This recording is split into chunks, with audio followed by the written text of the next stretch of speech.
Halo everybody, ketemu lagi bareng Mbak Yu di podcast edisi apa ya ini? Shakedown. Anyway, gue mau ucapin selamat merayakan Imlek untuk teman-teman yang merayakan, termasuk gue juga sih. Gue baru pulang cuti, makanya kemarin waktu ada yang nanya, gue bilang gue ambil nafas dulu karena baru pulang cuti. Jadi ya 2 hari ini agak-agak ribet gitu ya, ngurus kerjaan. So, kali ini cepat aja. Kita pertama bahas yang gua utang di podcast sebelumnya kemarin. Soal keributan antara Ducati dan KTM soal rider. Jadi, kan kalian tahu nih, Red Bull itu punya pengkaderan yang lumayan panjang. Bukan cuma di MotoGP. Jadi, pengkaderan mereka itu dimulai dari rider tuh usianya masih kinyis-kinyis. Jadi, dari Red Bull Rookie Cup. Nah, dari situ yang bagus itu mereka naikin ke Moto3. Kalau bagus mereka naikin ke Moto2. Bagus lagi mereka naikin lah ke MotoGP. Nah, inilah yang membuat kemarin si Raul Fernandez itu sempat gusar waktu dia, Lin Jarvis bilang datang ke Yamaha untuk minta seat. Jadi sebenarnya Yamaha dan Petronas itu mau banget. Oke, kamu kesini. Tetapi seperti yang pernah gue bilang di podcast, si Raul Fernandez ini kejepit-jepit kontrak. Jadi dia itu punya kontrak pengkaderan yang lumayan panjang, yang karirnya itu ditentukan oleh Red Bull dan KTM. Jadi istilahnya kayak gini, lu gak boleh pindah ke pabrikan lain kalau gak disetujui oleh Red Bull. Oke? Satu. Yang kedua, kalau lu mau pindah pabrikan, lu harus punya prestasi mencapai target. Itulah kenapa kemarin si Raul Fernandez itu kekeh untuk tetap di Moto2 karena dia niatnya adalah mau jurdun. Dan kalau dia jurdun dia bisa lepas dari KTM. Itu niatnya sebenarnya. Tetapi KTM tahu cara yang ini. Itulah kenapa mereka dalam tanda kutip memaksa Raul Fernandez naik ke MotoGP KTM.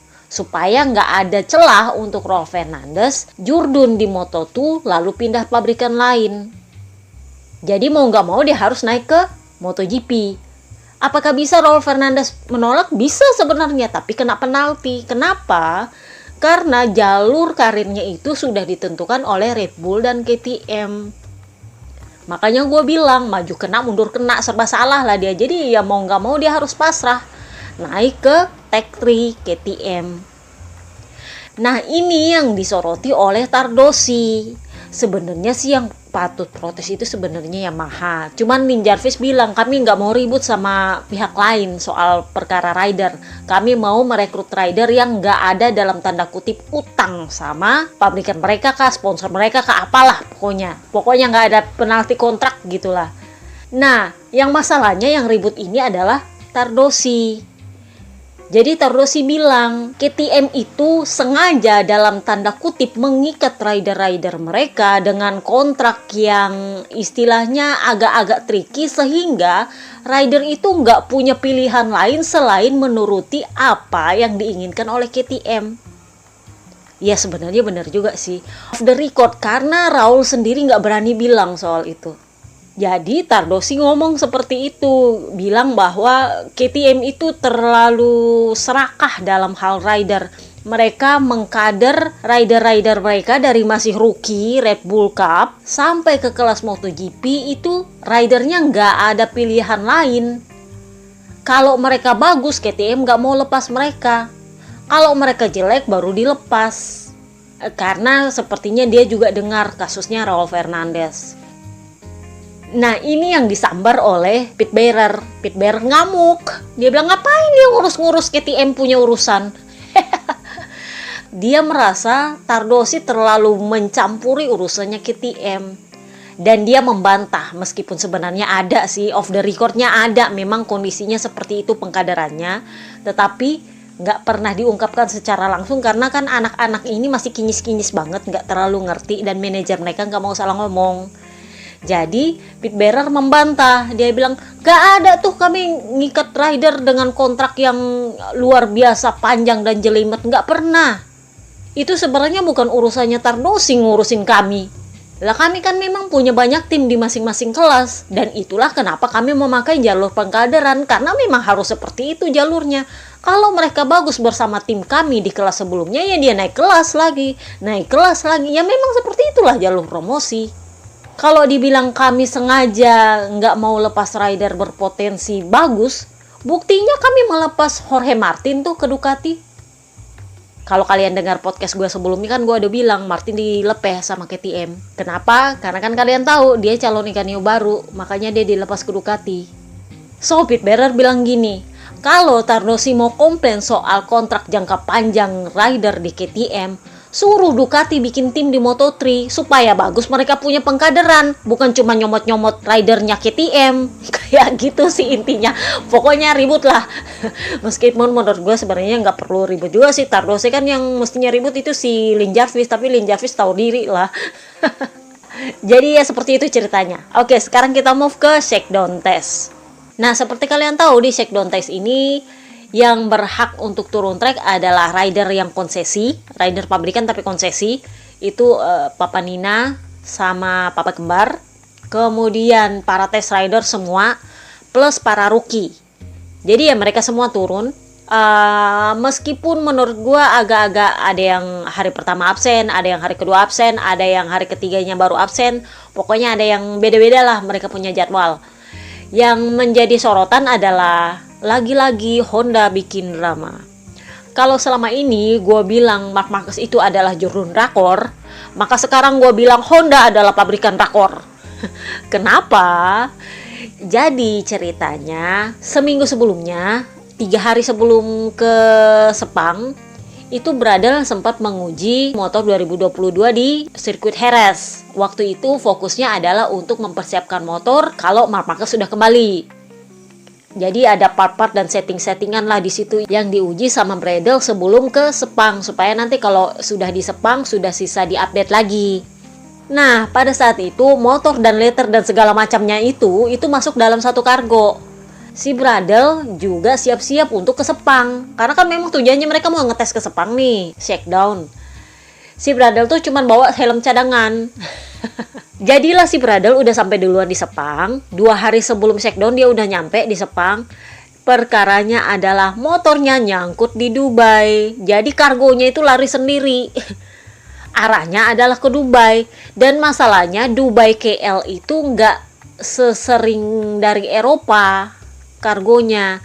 Jadi itu kargo nyangkut sampai hari Rabu.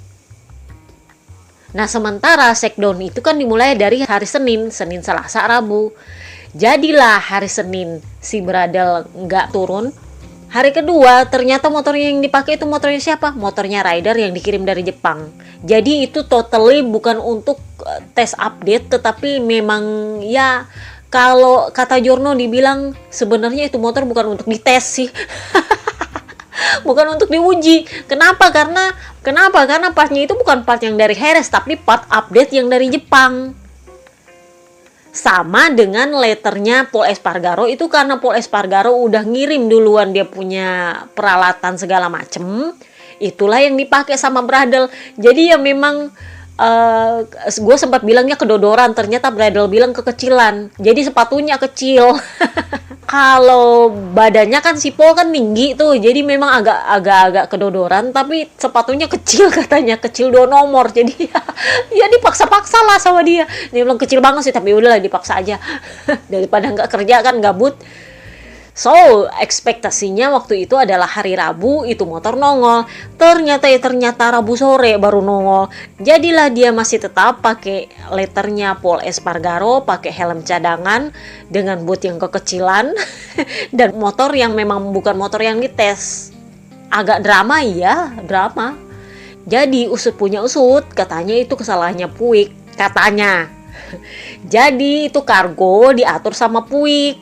Nggak tahu gimana nyangkut di Dubai, dan sampai shakedown test dimulai itu masih tetap di Dubai. Memang nyampainya hari Rabu, tapi ditahan sama bea cukai. Nggak tahu ya, lu ngerti lah kalau bea cukai kan diperiksa dulu tuh segala macam baru dilepas oleh cukai itu sekitar siang.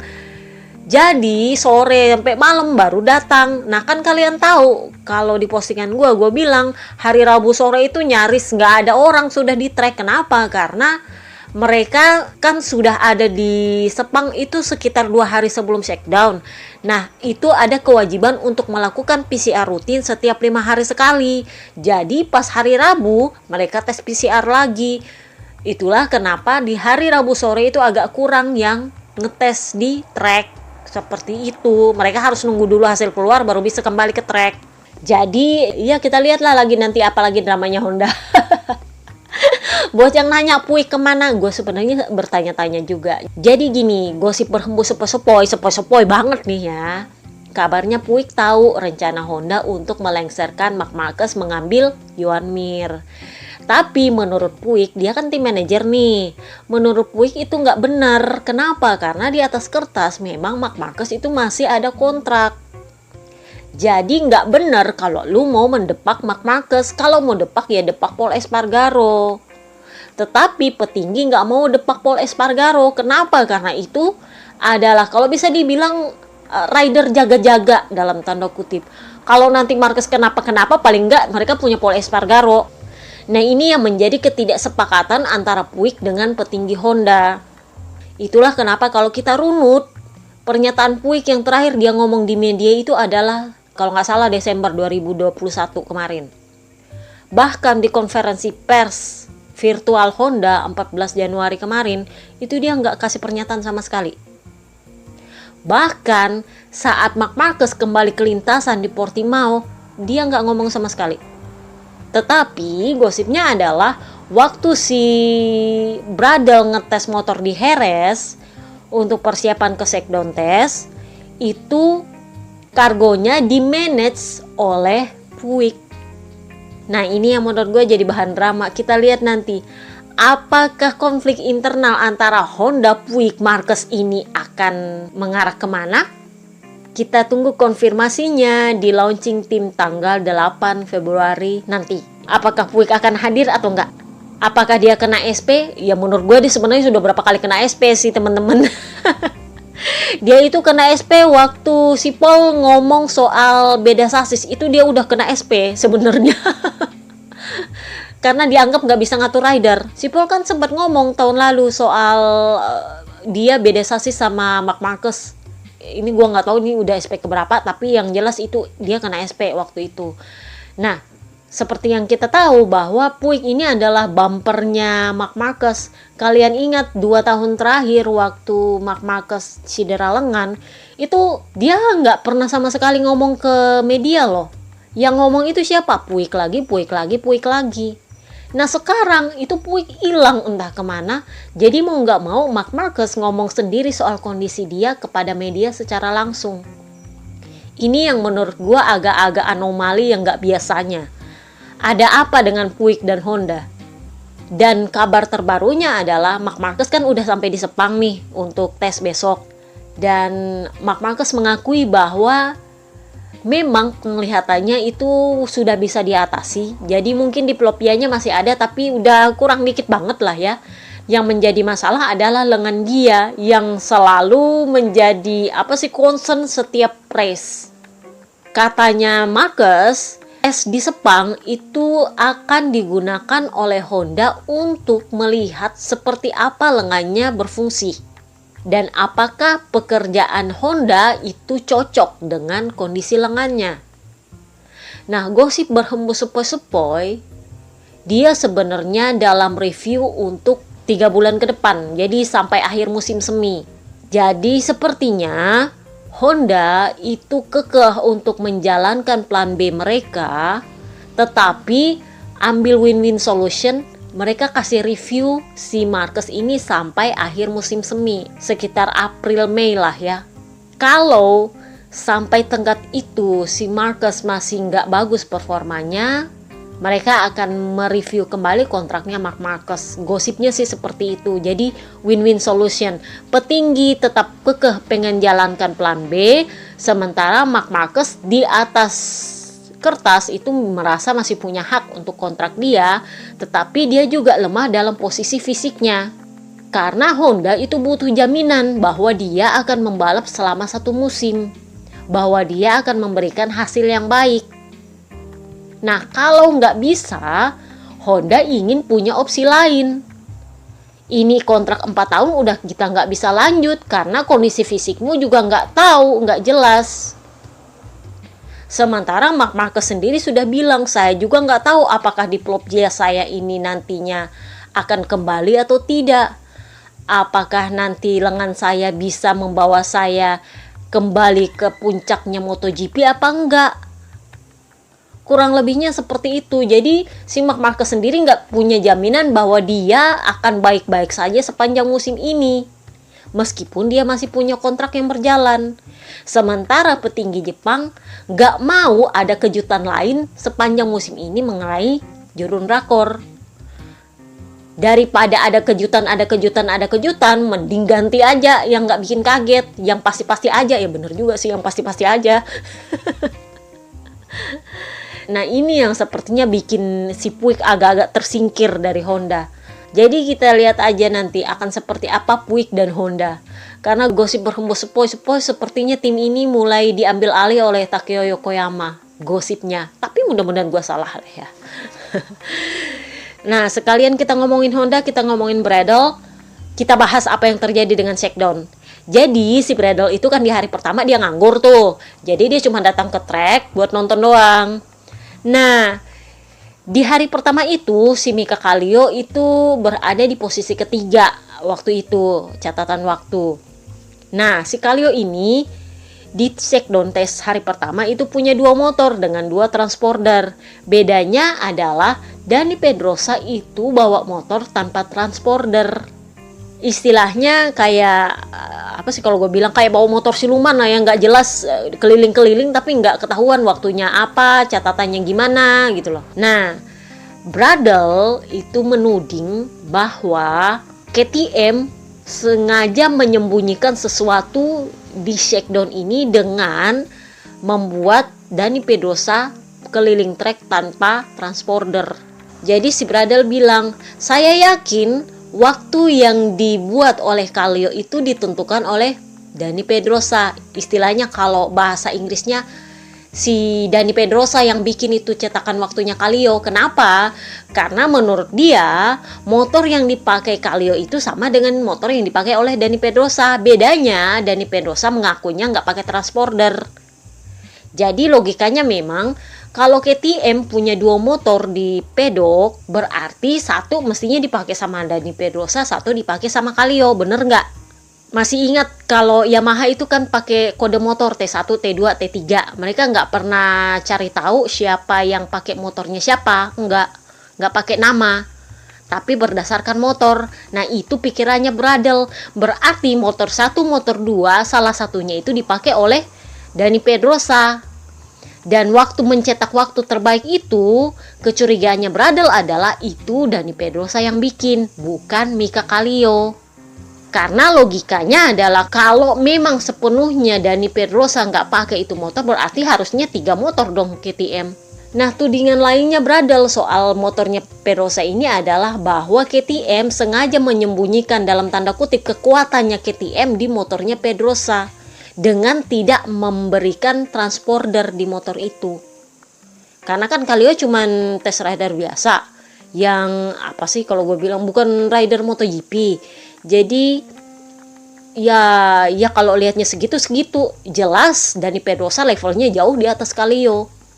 Jadi karena dia nggak pakai transponder, itu kesannya KTM menyembunyikan kekuatan mereka. Nah, tudingan ini dibantah oleh si Guidotti, manajer baru KTM. Jadi si Guidotti bilang, Dani Pedrosa ini rider yang apa sih bisa dibilang gaya lama lah ya. Jadi dia sendiri yang minta untuk nggak pakai transponder. Tapi saya bisa meyakinkan kalian bahwa cetakan waktu dia itu lumayan loh. Jadi ya sebenarnya dalam tanda kutip ya benar juga kata Bradle. Kecepatan aslinya KTM itu ada di tangan Pedrosa dan itu disembunyikan oleh KTM karena nggak pakai transponder. Alasannya Guidotti adalah Dani yang minta dilepas transporternya. Lalu Guidotti juga membantah soal motor yang sama dengan Mika Kallio. Jawabannya gue Doti adalah motornya Dani Pedrosa itu beda dengan motornya Mika Kallio. Jadi ya sebenarnya gue agak bingung juga. Berarti mestinya ada 3 motor di situ. 2 punyanya Kallio, 1 punyanya Dani Pedrosa minimal. Atau gimana sih? Beda setting, beda mesin, gak ngerti gue. Tapi itu sih jawabannya gue Doti yang agak-agak jelimet-jelimet. Tapi dari sini gue mulai agak-agak ngeh bahwa KTM berusaha menyembunyikan kekuatan mereka di Dani Pedrosa. Ya mungkin itu baru kelihatan nanti di Sepang Test mungkin. Jadi apa aja yang baru di Shakedown Test? Jadi di Shakedown Test itu yang baru kebanyakan sih dari Ducati ya kalau gue bisa bilang.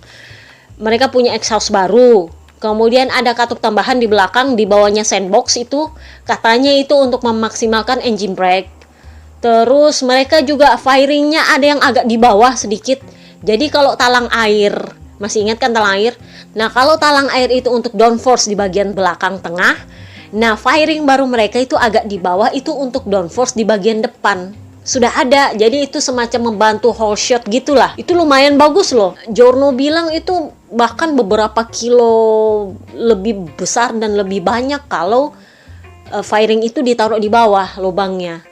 Kita nggak tahu nanti apakah pabrikan lain akan ikut atau enggak. Karena kan selama ini firing yang mereka buat untuk aero kan di atas, bagian atas motor.